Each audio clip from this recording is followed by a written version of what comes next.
नमस्कार दोस्तों, आज मैं आपको सुनाऊंगा बाप ले गया बेटी को जंगल में गाड़ने। एक बहुत ही दर्द भरी कहानी। एक दिन की बात है, एक लड़की की माँ खूब परेशान होकर अपने पति को बोली कि एक तो हमारा समय खराब और ऊपर से हम इतने गरीब, एक वक्त का खाना मिलना भी बड़ा ही मुश्किल हो रहा है और घर में सांप की तरह हमारी बेटी बड़ी होती जा रही है। इतनी गरीबी में हम इसकी शादी कैसे करेंगे। तभी उस बेटी का बाप भी पत्नी की बात सुनकर बड़ी ही सोच में पड़ गया और फिर एक दिन दोनों पति पत्नी ने अपने दिल पर पत्थर रखकर एक फैसला किया कि कल बेटी को जंगल ले जाकर उसे मारकर गाड़ देंगे। लेकिन उनकी इकलौती बेटी को तो इस बारे में कुछ पता ही नहीं था। उनकी बेटी अपने माता पिता से बहुत प्यार करती थी और घर का सारा काम भी वही करती थी और आज तक उसने अपने माता पिता से कुछ भी नहीं मांगा था, क्योंकि वो अपने घर की सभी परेशानियों को समझती थी। अब अगले दिन सूरज निकलते ही माँ ने अपनी बेटी को सुबह जल्दी उठा दिया और फिर उससे लाड प्यार भी करने लगी और उसे खुद अपने हाथों से खाना बनाकर भी खिलाया।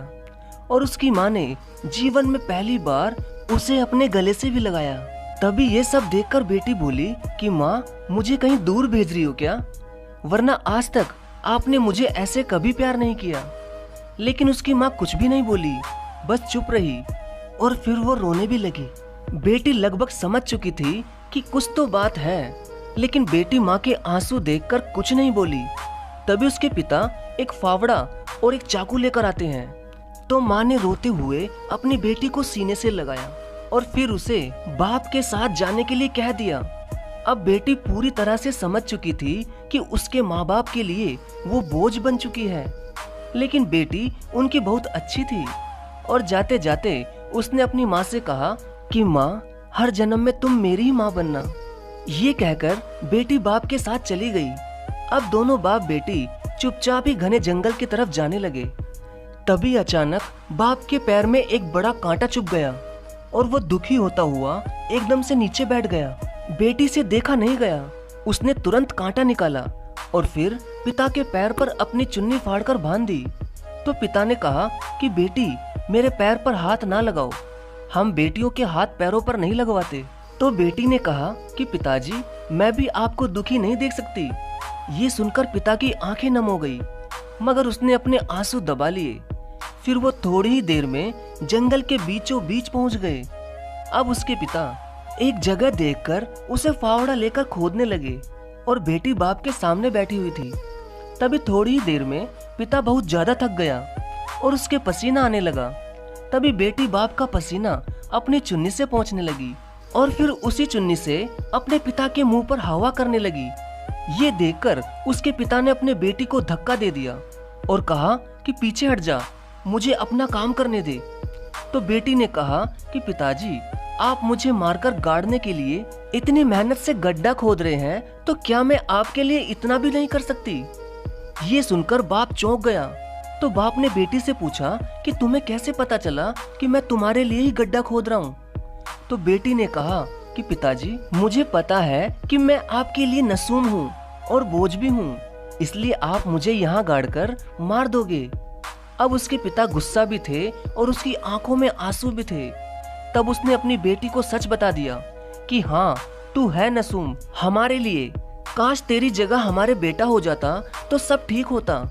ये कहकर बाप जोर जोर से फावड़ा चलाने लगा। तभी अचानक फावड़ा उसके पिता के पैर में बहुत ही जोर से लग गया और उनकी 2 उंगली कट गई। ये देखकर बेटी रोने लगी, लेकिन बाप तो गुस्से में था। वो चोट लगने के बाद भी गड्ढा खोदे ही जा रहा था।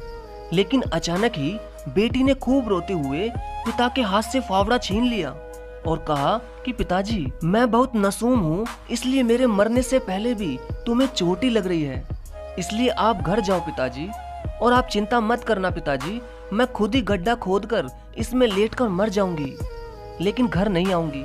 ये कहकर उसकी बेटी रोती हुई उस फावड़े से गड्ढा खोदने लगी। तभी अचानक उस गड्ढे में एक पुरानी सी पोटली निकली। तो जैसे ही उसकी बेटी ने जल्दी से उस पोटली को खोलकर देखा तो वो हैरान हो गई, क्योंकि उस पोटली में सोने के बहुत ही पुराने सिक्के थे। उन्हें देखकर उसकी बेटी ने जल्दी से अपने पिताजी को बुलाया। उसके पिताजी भी इतने सोने के सिक्के देखकर हैरान हो गए, लेकिन फिर वो रोने भी लगे और बेटी से कहने लगे कि बेटी मुझे माफ कर दे, तू हमारे लिए नसूम नहीं बल्कि शुभ है, वरना आज इस गड्ढे में ये सोने के सिक्के नहीं निकलते। अब घर चल बेटी। तो बेटी मुस्कुराने लगी और पिता से कहने लगी कि पिताजी, अब जब आपको सोने के सिक्के मिल गए तो आप मुझे घर लेकर जा रहे हैं, फिर जब ये सिक्के खत्म हो जाएंगे तब फिर आप मुझे यहीं गाड़ने लेकर आओगे। इससे अच्छा है कि मैं अभी मर जाऊं। ये सुनकर पिता रोते हुए बेटी के पैरों में गिर गया और कहने लगा कि नहीं बेटी, मुझे माफ कर दे, हमसे बहुत ही बड़ी भूल हो रही थी। बेटी नसूम नहीं, घर की लक्ष्मी होती है। तुम तो मुझसे इतना प्यार करती हो बेटी कि तुमने ही तो मेरे पैर का कांटा निकाला, जबकि मैं तो तुम्हें मारने लेकर जा रहा था, फिर भी तुम्हें अपने पिता से इतना प्रेम था। तुम्हारे इसी प्रेम ने मुझे अपना कर्तव्य याद दिला दिया बेटी। अब अगर भूख से मरना ही होगा तो हम तीनों साथ ही मरेंगे, वरना कोई नहीं। और रही बात इन सोने के सिक्कों की, तो ये लो, इन्हें वापस इसी गड्ढे में दबा दो। ये सुनकर बेटी बाप के गले से लिपट गई और कहने लगी कि मुझे अच्छा लगा पिताजी, आपके अंदर ये बदलाव आ गया, वरना आज मैं आपको यहीं मरकर दिखा देती पिताजी। तभी बाप ने अपनी बेटी से कहा कि नहीं बेटी, ऐसा मत बोलो, अब मुझे सब समझ आ चुका है और अब तू मरने की बात मत कर, वरना तेरा ये पिता खुद ही मर जाएगा। तभी दोनों बाप बेटी वापस घर चले गए और खुशी खुशी अपना जीवन जीने लगे। वाकई में दोस्तों, बेटी कभी बोझ और नसूम नहीं होती, उसके नसीब का तो खुद भगवान ही दे देता है। जैसे उस बेटी को उस गड्ढे में सोने के सिक्के मिल गए। धन्यवाद।